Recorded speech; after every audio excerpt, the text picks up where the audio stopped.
সরকারকে বলবো রেড অ্যালার্টে যাওয়ার জন্য, সীমান্তবাসীকে বলবো সংঘবদ্ধ হওয়ার জন্য। স্বরাষ্ট্রমন্ত্রী যিনি আছে ওনার হলো সীমান্ত হত্যা যদি হয় ওনার পদত্যাগ করা উচিত। উনি যদি সীমান্ত হত্যা বন্ধ না করেন, আমরা মনে করি যে বাংলাদেশের কোনো মানুষ চোরাচালান করতে পারে না।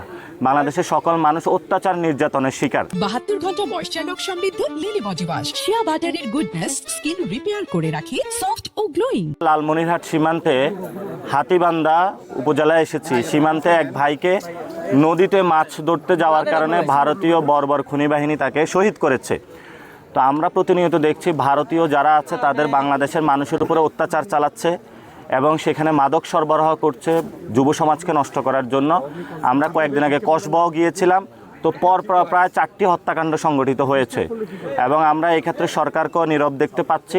আমরা বলেছি যে বিজেপিকে শক্তিশালী করতে হবে এবং ভারতীয় বাহিনী যে সীমান্তের মানুষের উপর অত্যাচার করে সেটা বন্ধ করতে হবে। সাথে সাথে তারা যে যুব সমাজকে নষ্টের জন্য মাদক ইয়াবা দিয়ে তারা চোরাচালান করতেছে সেগুলো বন্ধ করতে হবে। সাথে সাথে সীমান্তের যে মানুষগুলো রয়েছে যারা শহীদ হয়েছে সেই ফ্যামিলিকে সরকারের থেকে ক্ষতিপূরণ দিতে হবে। এবং ওনার বাবা বলেছে যে তাকে হলো মাছ ধরতে গিয়েছে, তার সন্তানকে হত্যা করেছে। বিজেপি যে প্রেস রিলিজ দিয়েছে সেই প্রেস রিলিজে হলো ভারতীয় বয়ান তারা উল্লেখ করেছে। আমরা মনে করি যে বাংলাদেশের কোনো মানুষ চোরাচালান করতে পারে না। বাংলাদেশের সকল মানুষ অত্যাচার নির্যাতনের শিকার। তো আমরা এই সীমান্ত শহীদদের পাশে থাকব। আমরা যদি সরকার গঠন করতে পারি এই মানুষগুলোর হলো বাড়িঘর নির্মাণ করে দেব, তাদের জন্য আমরা ফাউন্ডেশন খুলে দেব যাতে হলো তাদের সন্তান যারা রয়েছে তাদের জন্য আমরা ব্যবস্থা করব অর্থ সংস্থান এবং কর্মসংস্থানের। সাথে সাথে আপনারা জানেন যে ইতিমধ্যে পশ্চিমবঙ্গ এবং আসাম কেন্দ্রিক একটি সীমান্ত অস্থিতিশীলতা বিরাজ করছে। সেই জায়গা থেকে আমরা সরকারকে বলবো রেড অ্যালার্টে যাওয়ার জন্য, সীমান্তবাসীকে বলবো সংঘবদ্ধ হওয়ার জন্য। এবং হিস্টোরিক্যালি যদি চিন্তা করেন জিয়াউর রহমান যখন ক্ষমতায় এসেছিল তখন ওই সময় শেখ মুজিবের সাথে গুন্ডা বাহিনী তারা ভারতে পলাতক ছিল। সেখানে পলাতক ছিল জিয়াউর রহমান সরকারকে তারা ডিস্টার্ব করেছিল।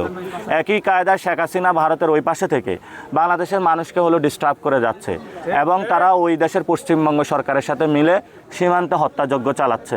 এই জন্য সরকারকে বলবো আওয়ামী লীগের সাথে লিয়াজু করবেন না, বরঞ্চ শেখ হাসিনাকে যদি আমরা এসে ফাঁসির দড়িতে ঝুলাইতে পারি তাহলে সীমান্ত হত্যা বন্ধ হয়ে যাবে, সীমান্তের মানুষ নিরাপদ থাকবে। এই জন্য হলো আমরা সরকারকে আহ্বান জানাবো। আমরা বলেছিলাম সরকার হলো নিশ্চুপ থাকতেছে। স্বরাষ্ট্রমন্ত্রী যিনি আছে ওনার হলো সীমান্ত হত্যা যদি হয় ওনার পদত্যাগ করা উচিত। উনি যদি সীমান্ত হত্যা বন্ধ না হলে আমাদেরকে দায়িত্ব দেখ, আমরা হলো সীমান্ত হত্যা বন্ধ করবো ইনশাআল্লাহ।